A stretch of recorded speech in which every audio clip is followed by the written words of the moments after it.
নমস্কাৰ। যিহেতু NEET 2025 result ঘোষণা কৰা হৈছে, তো যিজনে ফাৰ্ষ্ট ৰেংক পাইছে সিজনে 720ৰ ভিতৰত 686 পাইছে, পাই 1 ৰেংক অল ইণ্ডিয়া ৰেংক, যিটো এইটো 1 নম্বৰ ৰেংক আছিল। আৰু 628 যিজনে 628 নম্বৰ পাইছে তাৰ ৰেংক হ'ল 237। আৰু 577 যি কেণ্ডিডেটে পাইছে ইয়াৰ ৰেংক হ'ল 4000 4K। তো এইবাৰ নিট 2025ত কাট অফ কম গৈছে, বহুত কাট অফ কম গৈছে, যিহেতু কুৱেশ্যনটো হাৰ্ড হৈছিল সেইকাৰণে কাট অফ কম হৈছে। আৰু 577 যিজনে মাৰ্ক পাইছে তো তাৰ ৰেংক আছিল 4K। ঠিক তেনেকৈ 561 যদি পাইছে মাৰ্ক, ইয়াৰ ৰেংক হ'ল 8K, মানে 8000 মান। তো আপোনালোকে চেনেলটোত নতুন হ'লে চেনেলটো ছাবস্ক্ৰাইব কৰি ল'ব। তো যিজন কেণ্ডিডেটে 552 মাৰ্ক পাইছে ইয়াৰ ৰেংক হ'ল 11K, তাৰমানে 11000। আৰু যিজন কেণ্ডিডেটে 535 মাৰ্ক পাইছে ইয়াৰ ৰেংক হ'ল 21K, মানে 21000। আৰু যিজন কেণ্ডিডেটে 510 মাৰ্ক পাইছে ইয়াৰ ৰেংক হ'ল 40K, মানে 40000। আৰু 500 মাৰ্ক পাইছে যিজনে, ইয়াৰ ৰেংক হ'ল 50K। ঠিক তেনেকৈ যিজন কেণ্ডিডেটে 495 মাৰ্ক পাইছে ইয়াৰ ৰেংক হ'ল 57K।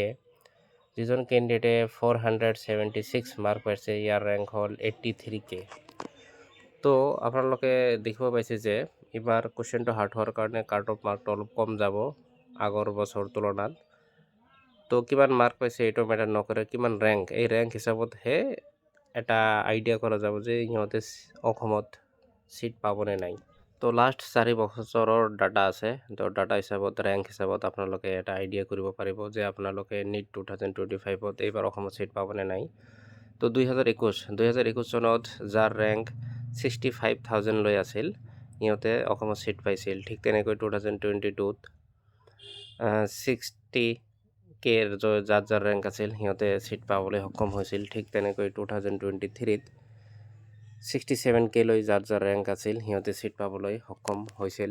ঠিক তেনেকৈ 2024ত যাৰ ৰেংক আছিল 69K সিহঁতে চিট পাবলৈ সক্ষম হৈছিল। তো এইবাৰ 2025ত মোৰ হিচাপত 71Kৰ আশে-পাশে যিজনৰ ৰেংক আছে সি চিট পাব।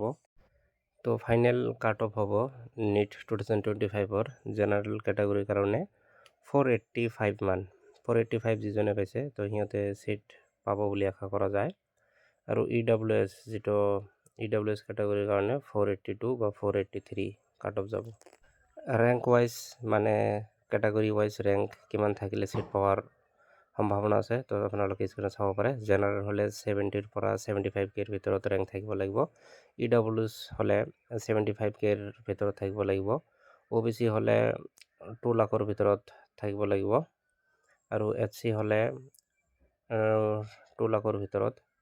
আৰু ST প্লেন যদি হয় আপোনালোকে 3 লাখৰ ভিতৰত ৰেংক থাকিব লাগিব। আৰু ST হিলছ হ'লে 4.5 লাখৰ ভিতৰত ৰেংক থাকিব লাগিব। আৰু আপোনালোকে স্ক্ৰীনত যিটো দেখা পাইছে এইটো হ'লে একেবাৰে ছেফ জোন, এইটো হ'লে আপোনালোকে চিট পোৱাটো নিশ্চিত। তো নিট 2025 এক্সপেক্টেড কাট অফ যে আছে এইটো মানে ইমান মাৰ্ক পালে আপোনালোকে চিট পোৱাটো নিশ্চিত। জেনেৰেলৰ কাৰণে 490 যদি পাইছে আপোনালোকে নিশ্চিত চিট পাব, খাটাং চিট পাব 100%। EWS হ'লে 485, OBC হ'লে 410, আৰু SC হ'লে 410, ST প্লেন হ'লে 360, আৰু ST হিলছ হ'লে 300। ধন্যবাদ।